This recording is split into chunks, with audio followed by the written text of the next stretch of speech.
नमस्कार दोस्तों, स्वागत है आपका मेरे चैनल कॉमिक्स लाइफ में। शुरू करते हैं मनोज कॉमिक्स की एक और मज़ेदार कॉमिक्स, नाग रानी के कुंडल।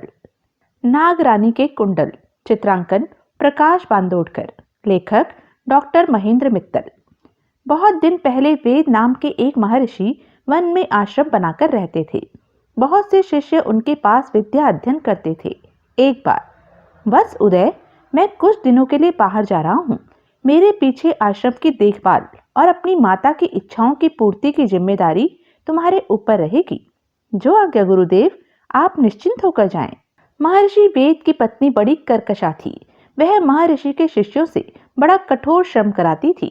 कान खोलकर सुन लो, सांझ होने से पूर्व ये क्यारियां बन जानी चाहिए, वरना तुम्हें सांझ का भोजन नहीं मिलेगा। क्यों रे, तू यहाँ बातें बनाने में लगा है? तेरे गुरुजी तुझे क्या इस वास्ते आश्रम की जिम्मेदारी सौंप गए थे? आप आज्ञा करें माता, मेरे लिए आपकी जो भी आज्ञा होगी उसे मैं पूरा करूंगा। तू मेरी आज्ञा पूरी करेगा? तुझे तो इतना भी ध्यान नहीं है कि 10 दिन बाद गुरु दक्षिणा का पर्व है। गुरु दक्षिणा के इस पर्व के बाद तुम लोग अपने अपने घरों को चले जाओगे। लेकिन क्या माता? लेकिन यह कि तुमने गुरु दक्षिणा के लिए अभी तक कोई प्रयत्न नहीं किया है। क्या दोगे अपने गुरु को? आप जो भी आज्ञा दे माता, मैं वही करूंगा। गुरु दक्षिणा के लिए मैं अपना जीवन तक दे सकता हूँ। गुरु की पत्नी ने कहा, अगर ला सकता है तो मेरे लिए राजा पौष्य की शतरानी पत्नी के कुंडल ला कर दे। महारानी के कुंडल? जो आज्ञा माता। गुरुजी के आने पर मैं वहां जाऊंगा। वाह वाह, बड़ा चालाक है तू। फिर तो तेरे गुरु ने तुझे बड़ा जाने दिया। अगर कर सकता है तो उनके आने से पूर्व ही मेरी इच्छा पूर्ण कर। उनके आने से पूर्व? जो आज्ञा माता, मैं आपकी इच्छा अवश्य पूर्ण करूंगा। विवश होकर उदय अपने मित्र पर आश्रम की जिम्मेदारी सौंपकर महारानी के कुंडल लेने के लिए चल पड़ा। महारानी के कुंडल प्राप्त करने की मेरी बहुत दिनों की मनोकामना अब जल्दी ही पूर्ण होगी। अगर महारानी ने कुंडल देने से मना कर दिया तो? मार्ग में जाते समय उदय को एक बहुत बड़े बैल पर एक विशालकाय आदमी बैठा मिला। बस, किधर जा रहे हो? मैं अपने गुरु की पत्नी की इच्छा पूर्ण करने के लिए राजा पौष्य की महारानी के कुंडल लेने जा रहा हूँ। मूर्ख, यह असंभव है। महारानी अपने उन चमत्कारी कुंडलों को कभी अपने से अलग नहीं करती। उन्हें तू कदापि प्राप्त नहीं कर सकता। मांगना भी व्यर्थ है। मांगना तो शिष्य का धर्म होता है श्रीमान, और मैं तो वैसे भी ब्राह्मण हूँ। मांगने में बुराई भी क्या है? कोई बुराई नहीं है, किंतु मांगना उसी चीज का उचित होता है जिसके मिल जाने की उम्मीद हो। जो वस्तु आसानी से उपलब्ध हो जाए उसका मांगना क्या? प्रयत्न तो वही श्रेष्ठ कहलाता है जिसके सिद्ध होने में अनेक कठिनाइयां सामने आए। तुम ठीक कहते हो वत्स, लेकिन क्या मेरे कहने से तुम इस बैल का गोबर खा सकते हो? राह में मिलने वाला व्यक्ति अपरिचित होने के बावजूद भी मित्र और पूजनीय होता है। आपकी यदि ऐसी इच्छा है तो मैं इसे भी पूर्ण करूंगा। इसी में तुम्हारी भलाई है। उदय ने बैल पर चढ़े व्यक्ति की इच्छा के अनुसार बैल का गोबर अपने हाथ में उठा लिया, पर उसे खाने की इच्छा नहीं हुई। खा लो, विचार मत करो। तुम्हारे उपाध्याय ने भी पहले इसे खाया था, तभी वे इतने बड़े महर्षि बने। मैं महर्षि बनने के लिए इसका आचमन नहीं करना चाहता। आपकी इच्छा को पूरा करना ही मेरा लक्ष्य है। उदय ने जल्दी में जैसे ही गोबर खाया, बैल पर चढ़ा व्यक्ति अंतर्ध्यान हो गया। अरे, यह कैसी माया है? वह व्यक्ति कहाँ चला गया? और इस गोबर का स्वाद भी गोबर जैसा नहीं है, यह तो किसी यज्ञ के प्रसाद जैसा स्वादिष्ट है। उदय ने पास के जलाशय से शीतल जल लेकर मुंह साफ किया और आगे चल पड़ा। दिन भर का सफर तय करके उदय महाराजा पौष्य के दरबार में पहुंचा। प्रणाम महाराज, मैं आचार्य वेद का शिष्य उदय शर्मा हूँ। गुरु दक्षिणा में देने के लिए महारानी के कुंडलों को प्राप्त करने की इच्छा से यहाँ आया हूँ। हे ब्राह्मण, उन कुंडलों पर हमारा कोई अधिकार नहीं है, अतः आप अंतपुर में जाकर महारानी से वे कुंडल मांग लें। राजा के कहने पर उदय महल के अंतपुर में गया, पर उसे वहां महारानी दिखाई नहीं दी। यहाँ तो कोई दिखाई नहीं दे रहा, पूरा अंतपुर खाली है। तो क्या महाराज ने मेरे साथ परिहास किया है? क्रोध में भरकर उदय वापस महाराज पौष्य के पास आया। राजन, आप मुझे संतुष्ट करने के लिए झूठ बोले यह आपको शोभा नहीं देता। आपके अंतपुर में तो कोई नहीं है। एक शिष्य और याचक के लिए क्रोध करना उचित नहीं होता ब्राह्मण। निश्चय ही आप झूठे मुंह से अंतपुर में गए होंगे। जरा याद कीजिए, मार्ग में आपने क्या खाया था। मेरी पत्नी पतिव्रता क्षत्राणी है, वह किसी भी अपवित्र मनुष्य के द्वारा नहीं देखी जा सकती। निश्चय ही आप झूठे मुंह हैं या अपवित्र हैं। उदय को सहसा याद आया। आप ठीक कहते हैं महाराज, अवश्य ही मुझ में अशुद्धि रह गई है। यहाँ की यात्रा करते समय मार्ग में मैंने चलते चलते गोबर खाया था और जलाशय के रुके हुए अशुद्ध जल से आचमन किया था। अब मैं अपने को शुद्ध और पवित्र करके पुनः अंतपुर आऊंगा। ठीक है, मैं आपके स्नान ध्यान की व्यवस्था करा देता हूँ। आज रात्रि आप विश्राम करें, कल प्रातः आप महारानी से भेंट करें तो अच्छा है। दूसरे दिन स्नान ध्यान से निर्वित होकर उदय महारानी से मिलने अंतपुर की ओर चल दिया। हे प्रभु, यदि महारानी ने अपने कुंडल देने से मना कर दिया तो मैं वापस आश्रम में नहीं जाऊंगा और अपना जीवन यहीं समाप्त कर दूंगा। उदय अंतपुर में पहुंचा तो इस बार उसे महारानी के दर्शन हुए। प्रणाम महारानी, आचार्य वेद के शिष्य उदय शर्मा का अभिवादन स्वीकार कीजिए। प्रणाम ब्राह्मण, पधारिए, मैं आपकी क्या सेवा कर सकती हूँ। महारानी, गुरु दक्षिणा में देने के लिए मुझे आपके ये दोनों कुंडल चाहिए। महारानी चौंकी। ओह नहीं, हे ब्राह्मण, मैं ये कुंडल नहीं दे सकती। इसके अतिरिक्त धन दौलत घोड़ा गाड़ी तुम जो चाहो जितना चाहो ले जाओ, मैं तुरंत तुम्हें दे सकती हूँ। नहीं महारानी, मुझे तो केवल ये दोनों कुंडल ही चाहिए। अगर आप इन्हें नहीं दे सकती तो कोई बात नहीं, मैं वापस चला जाता हूँ। ठहरो ब्राह्मण, तुम नहीं जानते कि ये कुंडल कितने बहुमूल्य है। मुझसे अलग होते ही ये जिस किसी के पास भी जाएंगे उसके लिए भारी मुसीबत खड़ी कर देंगे। मुझे किसी भी मुसीबत से भय नहीं लगता महारानी, मैं हर तरह की कठिनाई को झेल सकता हूँ। यह तुम तभी तक कह सकते हो जब तक कि कठिनाई तुम्हारे सामने नहीं आती। अचानक उदय की आंखों में भय छा गया। वह चौंका। महारानी, आप क्यों डर गए ना? हे ब्राह्मण, यही मेरा वास्तविक रूप है। मैं ऐरावत कुल में उत्पन्न नागराज तक्षक के छोटे भाई श्रुतसेन नाग की पत्नी हूँ। महाराज पौष्य स्वयं श्रुतसेन हैं। इन कुंडलों को पाने के लिए एक बार नागराज तक्षक और मेरे पति श्रुतसेन ने भगवान शंकर की कठोर तपस्या की थी। ओम नमः शिवाय, ओम नमः शिवाय। दोनों की तपस्या से प्रसन्न होकर भगवान शंकर ने आंखें खोलकर उनसे पूछा, वत्स, मैं तुम दोनों से प्रसन्न हूँ, मांगो, तुम्हें क्या चाहिए? भगवान, मुझे दिव्य चंद्र कुंडल चाहिए। हे देवाधिदेव, मुझे भी वे दिव्य कुंडल चाहिए। भगवान शिव असमंजस में पड़ गए। कुछ सोचकर बोले, वत्स, मेरे पास दिव्य कुंडलों का एक ही जोड़ा है। इन्हें मैं एक को ही दे सकता हूँ, दूसरे को मैं नागलोक का साम्राज्य दे सकता हूँ। फिर भगवान, मुझे नागलोक का साम्राज्य दे दीजिए। तथास्तु। तक्षक को नागराज बनाकर भगवान शिव ने वे दोनों दिव्य कुंडल मेरे पति को दे दिए। कह लो बस, जब तक ये कुंडल तुम्हारे पास रहेंगे तुम्हें किसी भी वस्तु की आवश्यकता अनुभव नहीं होगी। तुम्हें परम आनंद की अनुभूति प्राप्त होगी। मुझे तो आपकी भक्ति में ही परम आनंद चाहिए प्रभु। कुंडल देकर भगवान शिव अंतर ध्यान हो गए। लेकिन क्या महारानी?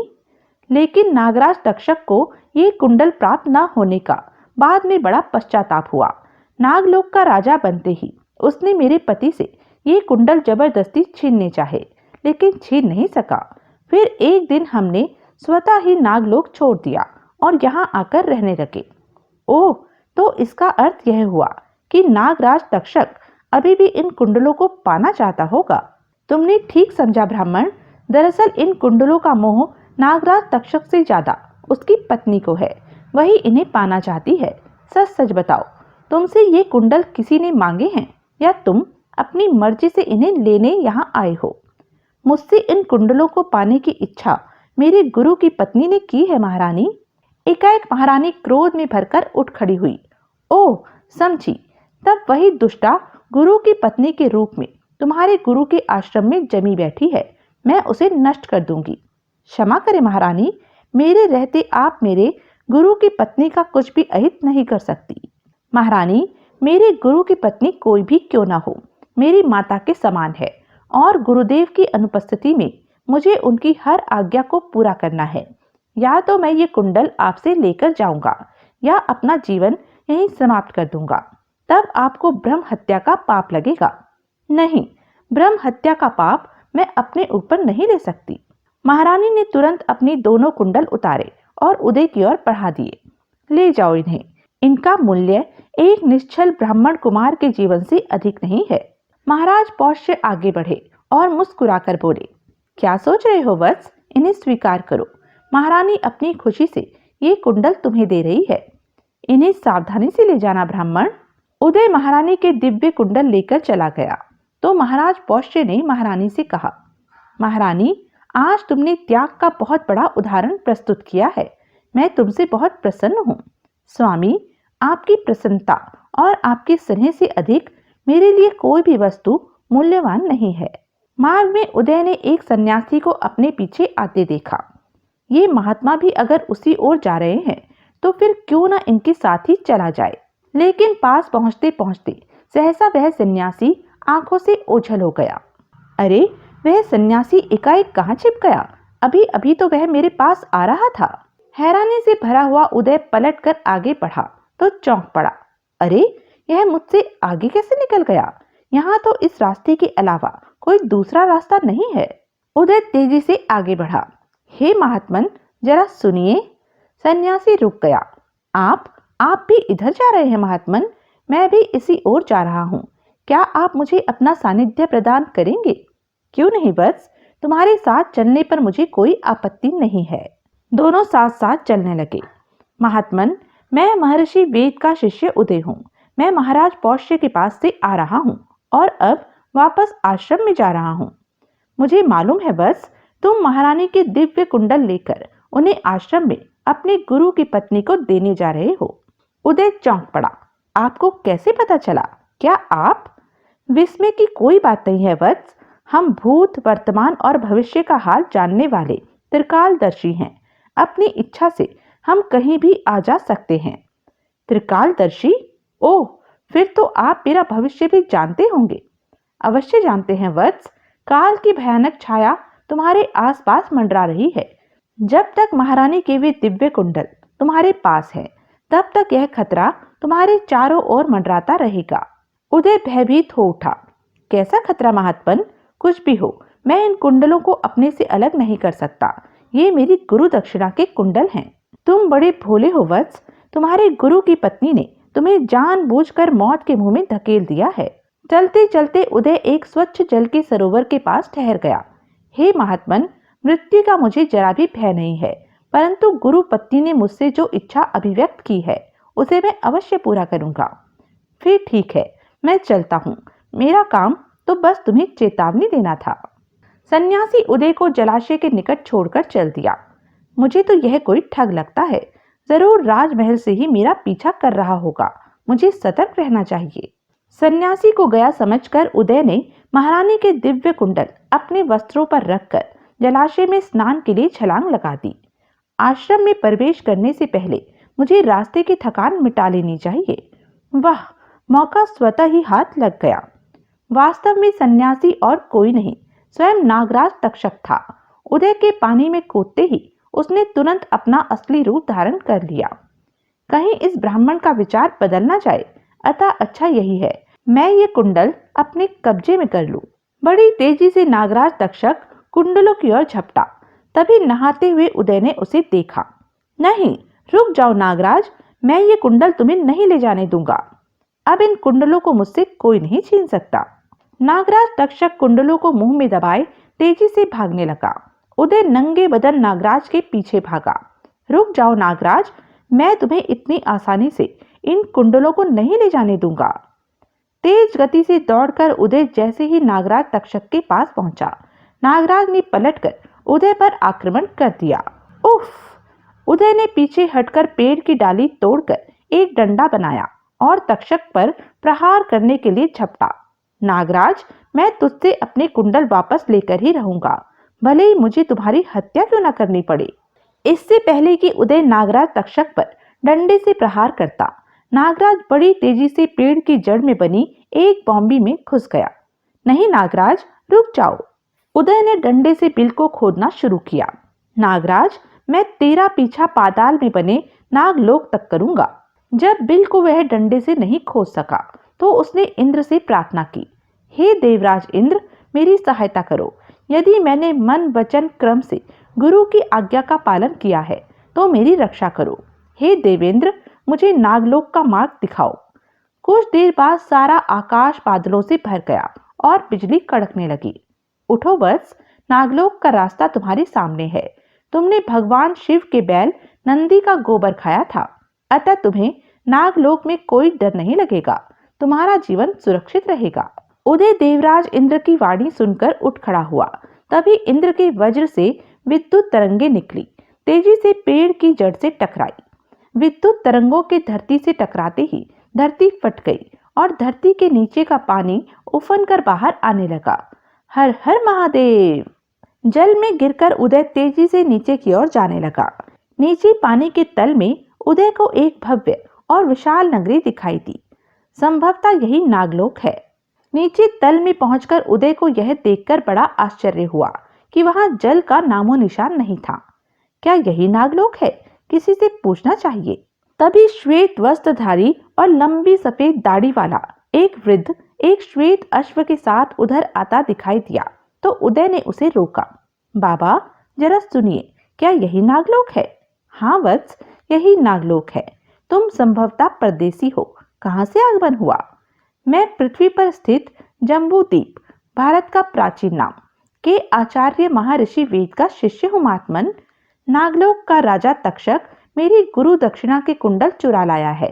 मैं उसकी तलाश में ही यहाँ आया हूँ। ओह, तुम यहाँ बड़े कठिन उद्देश्य को लेकर आए हो वत्स। नागराज तक्षक कदापि उन कुंडलों को नहीं देगा, पर मैं उन्हें लिए बिना यहाँ से नहीं जाऊंगा। नागराज को इस छल के लिए पछताना होगा। वृद्ध ने कुछ क्षण सोचने के बाद उदय के सामने एक प्रस्ताव रखा।